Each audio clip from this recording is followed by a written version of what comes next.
ګوره د دوزخ والا دپاره خو دومره لویه سزا ده چې یخرج عنق من النار یوم القیامت، دومره سخته سزا به د 3 کسانو ته میلاویږي.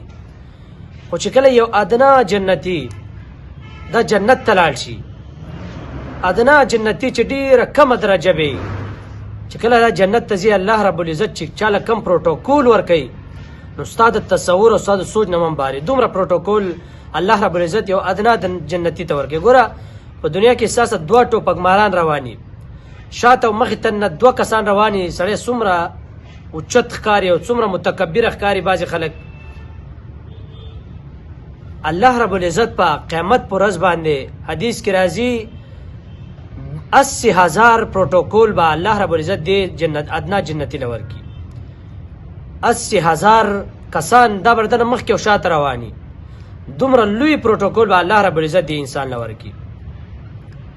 دا د یو ادنا جنتي درجه ده. بیا سوی الله رب العزت پولا 72 حوري ورکي، 72 داسې ښایسته حوري به چې که دیو دا حوري وبس کړي نو د مرۍ کې به اوبه ښکاري. دومره الله رب العزت په دومره صفا دیو له دې جنتي انسان له ساتلي. او بیا به الله رب العزت دله یو منبر جوړ کړي د ادنا جنتي له، دومره لوی منبر به چې د شام او د یمن په منځ کې چې څومره فاصله ده، دومره لوی یو منبر به الله رب العزت دې انسان له جوړ کړي او دا به د ملغلرو او د زبرجدو نه جوړ شوی، دا په هغې باندې کښېني.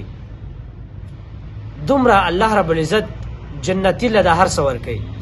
نو څه په دنیا کې سوچ وکړه، یو طرف تر دوزخ عمل دی، اعمال دي، کارونه دي دوزخ، او بل طرف ته د جنت اعمال دي.